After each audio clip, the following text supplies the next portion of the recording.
days of Halloween.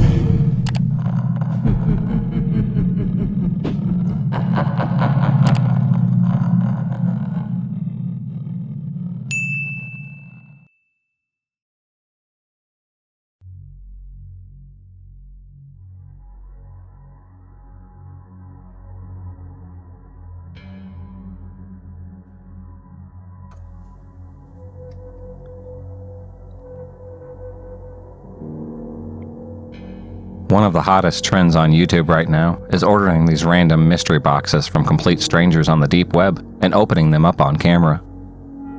I don't know why I didn't realize a clear majority of these videos are fake and staged for their scare factor, but I didn't. I thought it was a great idea and hopped on the bandwagon to claim my YouTube stardom that I desperately longed for. For those who don't know a lot about the deep web, it's simply a part of the internet that isn't accessible from your basic Chrome, Firefox, or Explorer search engines. You must download the encryption program Tor, and the Tor browser for starters. It's not illegal to access this part of the internet. But since it's anonymous, a great deal of illegal actions happen here. The possibilities are just endless. I grabbed my laptop that I've had since I graduated in 2011 and download the required programs. I prefer to use my laptop over my desktop in case of viruses and such. My 7-year-old laptop is a little more disposable. I had a little Bitcoin phase a few years ago when I was blowing up, so I had a little saved already. It wasn't much, only 0.1 Bitcoin, which translated to roughly $632. But it was enough for what I was looking for. After the downloads were finished, I opened the browser and started my journey at the Hidden Wiki website. They provide a lot of useful links to get you started on the deep web.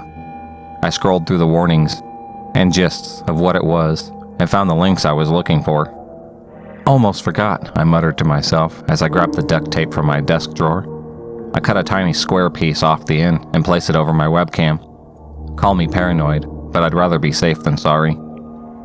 I clicked on the first link and waited what seemed like forever for the page to load. It was another very plain page with a list of popular websites that you could scroll through on the side. I continued my search through the web links until I found a page dedicated to mystery boxes. I wanted to find one around $500 so people knew I meant business on my channel. These were relatively small, staying around the 0.0125 to 0.5 Bitcoin range. I was worried about being scammed. I decided to continue my search after a quick bathroom break. When I came back, I noticed my cursor was off to the side and was able to click on a link that must have matched the background color of the web page because I couldn't see it. I indulged in my curiosity and hit the link. I was taken to a pitch black page with small white text near the top. I'm selling one random package to any brave enough to receive it for only 0.12 Bitcoins or best offer. Only one, huh? I thought to myself. I'll shoot my shot. What the heck? I hit the small payment button and was asked how much I'd like to spend. I entered 0.1 Bitcoin with fingers crossed. The payment went through without any hesitation, and I was instantly met with a chat box asking where I'd like my package sent. I know this wasn't a good idea, and I regret it to this day, but the other YouTube channels use their own address often, so I thought nothing of it. I gave them my home address on the webpage. I waited over a month for the box to come in, 36 days to be exact. It arrived directly on my front porch and was wrapped numerous times in red tape. I set my camera on the tripod and adjusted it to show me and the box on the small wooden table. I draped the sheet in a background, so it looked a little more professional. I collect some gloves and scissors so I can bang the video out in one go. Hey everybody, welcome to tonight's vlog. Boy, do I have a surprise for you.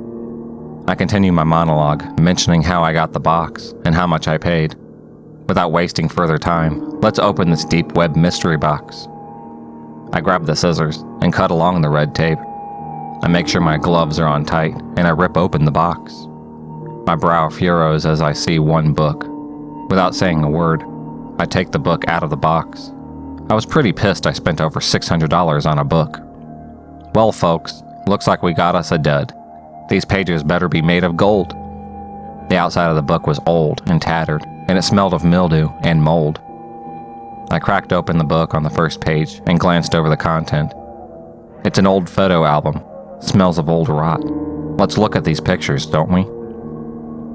I show the camera a view of the page's content. It has 4 pictures on the first page, all labeled by days. The first picture said day 1, the second day, day 2, and so on. The pictures were taken with an old Polaroid camera. There were pictures of airplanes, random suitcases, a couple of taxis, and some pretty shady motels. Looks like someone's old travel photos.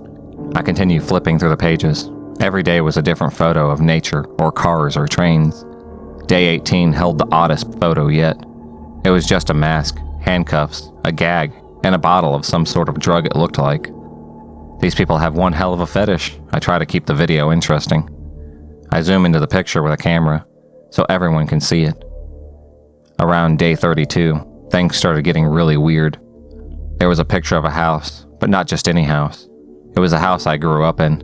My parents' house. My hand covered my mouth as I gasped for air. How is this possible? I'm unable to form a sentence. I'm at a loss for words at this point. Day 33, I turn the page and see a man and a woman handcuffed and gagged.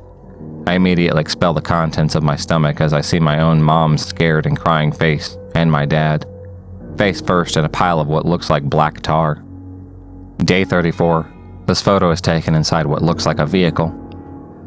I focus my gaze on the dashboard, where a small photo is barely visible. It's an old school photo of me. They're in my dad's truck. Day 35, another house, but this one's much smaller. The photo is too blurry to make out the details. My hands are trembling, and all I can hear is my heartbeat pounding in my ears. I flip to the last page. I immediately throw the book to the ground and run to the window. I jiggle the hatch frantically and throw it open. Without hesitation, I jump out and run to the neighbors. As I'm running, I turn around for a brief second. What I saw haunts me to this very day. A tall, hooded figure stood in my room, looking at me through the window. He stood motionless before lifting his hand and waving. I screamed for my neighbor, who hurried me inside and called the cops. I sat and just cried. I cried out of fear for my life. I cried for my parents. I cried because it was all my fault. My lack of common sense got my parents hurt, and I will have to live with that forever.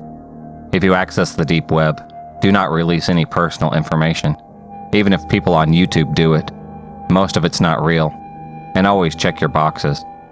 It would have saved me a lot of trouble if I would have noticed the box I received had no tracking sticker on it. It was hand-delivered itself.